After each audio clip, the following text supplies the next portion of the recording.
চট্টগ্রামের বাজারে কমেছে মাছের দাম। গেল সপ্তাহের তুলনায় প্রায় সব ধরনের মাছের দাম কমেছে কেজিতে 150 থেকে 200 টাকা।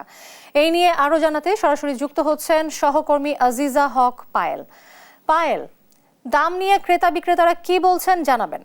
ধন্যবাদ মিশু। আমি আছি চট্টগ্রামের সবচেয়ে বড় পাইকারি বাজার রিয়াজউদ্দিন বাজারে। আমরা বাজার ঘুরে যেটি দেখতে পেয়েছি, আজকে গত কয়েকদিনের তুলনায় মাছের দাম কিছুটা কমেছে, তবে বিক্রেতারা বলছেন ভিন্ন কথা। তারা বলছেন মাছের সরবরাহ থাকলেও কেন মাছের দাম বাড়তি, তারা সেটা নিয়ে একটু উদ্বেগ জানিয়েছেন।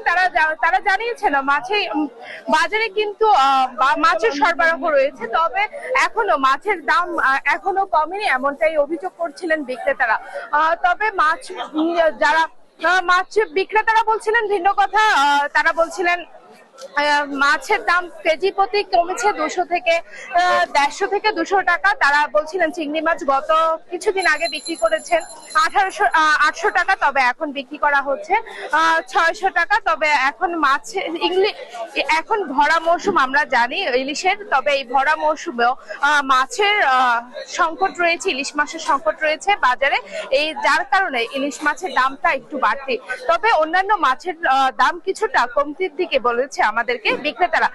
সেই সাথে ক্রেতারাও বলছিলেন সেম কথা। তারা বলছিলেন বাজারে কিন্তু মাছের সরবরাহ রয়েছে, তবে মাছের সরবরাহ থাকলেও বাজারে মাছের দাম বেশি, এমনটাই জানাচ্ছিলেন আমাদেরকে বিক্রেতারা। ক্রেতাদের সাথে আমরা একটু কথা বলবো। ক্রেতার সাথে কথা, মাছের দাম এখন একটু বাড়তি বলছেন বিক্রেতারা।